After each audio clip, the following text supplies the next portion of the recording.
Mental health has been a part of life across the span of human history, but it's only relatively recently that society has begun to talk about it in a healthy way, stressing its importance alongside physical health. And this is in part due to developments in psychology, psychiatry, and pharmaceuticals to understand and treat it. For centuries, mental disorders have been stigmatized, signs of madness which at best should never be discussed and at worst be condemned. Just think of the witch trials in the 17th century, all the way to the terrible asylums of the 19th and 20th centuries. But before the height of this condemnation, there was a real effort to understand mental health in the ancient world. Its myths and legends showed us unique and poetic manifestations of mental disorders, and later, philosophers and medics in this time started to approach disorders like depression and psychosis scientifically. And some of their observations have been integral to the development of psychiatry as we know it today. So this video will be the first in a two-part series on how Greeks and Romans identified, explained, and treated mental health. This first part will explore the ways in which mental disorders can be seen in ancient mythology, with a bit of religion and philosophy thrown in too. The second part will take a step forward into the scientific realm, with a look at some of the first doctors and physiologists in Greek and Rome. Very early in the history of ancient Greece, we can see some evidence that people had begun to distinguish between mental and physical health, most prevalently in their myths. Although many of these were told without much knowledge of medical science, it's fascinating to see how mental disorders might have been represented. To begin, we can't discuss mental health in antiquity without mentioning the gods. They were used by non-medics for many years throughout ancient Greece and Rome to explain abnormal mental conditions. Take the legend of Orestes, the son of Agamemnon. He killed his mother, and consequently the ancient personifications of vengeance, the Furies, were sent by the gods to torment him. They physically accompanied Orestes wherever he went, and to many they represented his struggle with his personal demons, his depression, and his guilt.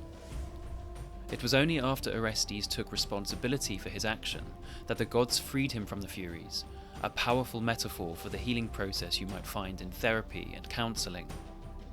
In fact, this story was so powerful that Roman philosophers used it centuries after it was made famous. Cicero referenced Orestes when he used the words furiosus and furens in a speech against Piso, the father-in-law of Julius Caesar, to drive home just how out of his mind the man was. The great tragedian Sophocles also demonstrated an early manifestation of divinely invoked psychosis in his play Ajax. The eponymous hero Ajax, in rage at the armour of Achilles being awarded not to him after his death, but to Odysseus, moved with the intention of killing the Greek generals. But the goddess Athena saw all this, and harnessing his rage, his fatal joy, anakestu charas, blinded him into believing a herd of sheep were in fact the generals, urging him to slaughter them all. Athena herself tells Odysseus that as Ajax raged on, I encouraged him yet more, throwing him further into a net of doom. Ego de outronon, eis ebelon eis herke kaka. When he finally returned to lucidity, Ajax realized the terrible significance of his actions, and he fell on his sword in suicidal shame. What we see here is an enraged man whose madness is directly exacerbated by divine intervention. Something that began as the thoughts of an assassination attempt quickly turned into a psychotic slaughter caused directly by Athena. Sophocles then leaves the question hanging. Could Ajax have killed so many of his allies had it not been for the goddess? Who or what was the cause of his madness? We are perhaps left to assume that such a deeply mentally disturbed act could only be guided by the gods. And speaking of madness from gods, we simply cannot overlook Dionysus. His touch was famous for invoking madness in mortals, and he was often followed by a band of maenads, nymphs and satyrs who would dance and celebrate in a frenzied state. Dionysus appears in many stories in Greek and Roman myth, adding mortals to his band of bacchanalians. When we see such disorders as manic depression, schizophrenia, psychosis, the ancients may well have seen the touch of Dionysus. So we can see mortals being turned to madness and suffering by the gods fairly consistently in their mythology. It's not difficult to imagine then that when your average Greek and Roman citizen, your Alexia or Marcus, saw someone behaving oddly in real historical streets, their first instinct would be to blame it on the gods. Usually this would be seen as some sort of a curse, perhaps because that person committed a sin or some other injustice.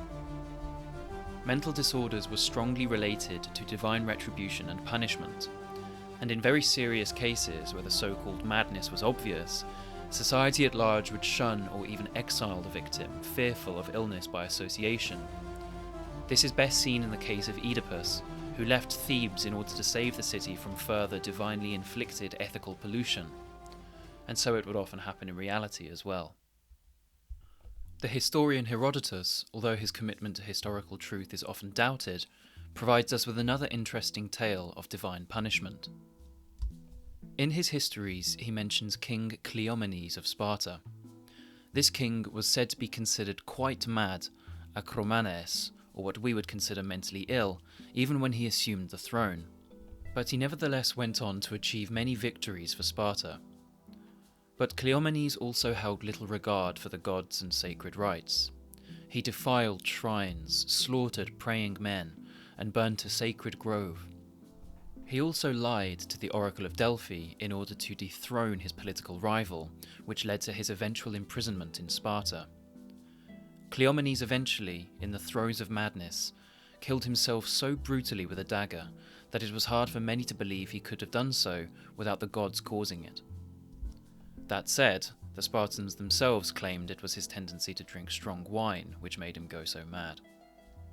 Whatever the cause of his mental illness, even the Spartans worried about the implications of lying to the gods, demonstrating the widespread concern in antiquity that sacrilege would bring about divine retribution. Another great but slightly different example of mental disorder presented in tragedy comes yet again from Sophocles in his play Philoctetes. In this play, Philoctetes, the legendary archer, is bitten by a venomous snake on the Isle of Chrysaor, en route to the Trojan War.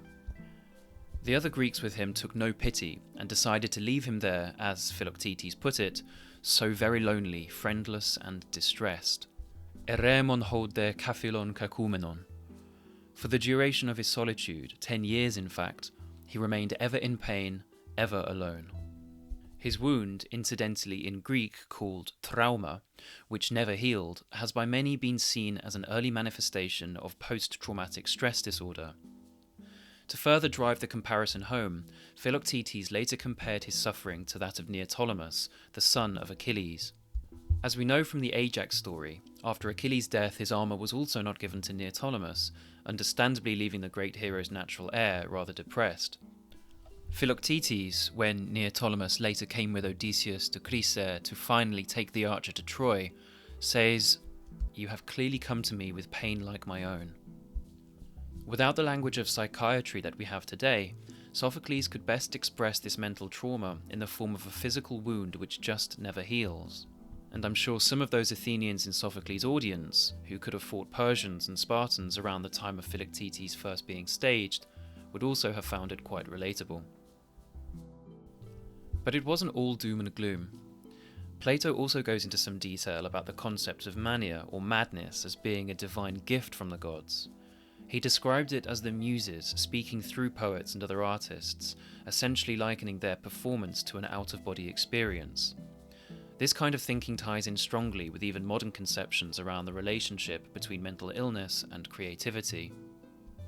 Moreover, some very significant figures, including Socrates, Pythagoras, and of course the Oracle of Delphi, were said to hear voices from the gods. Socrates in particular used to speak of a spirit, or daimon, in his ear that would warn him against making mistakes.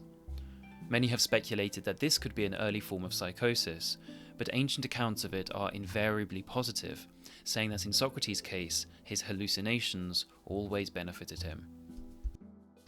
There are, of course, many more examples to give of mental disorders being represented in ancient myth, so I'll leave a bit of extra suggested reading in the description.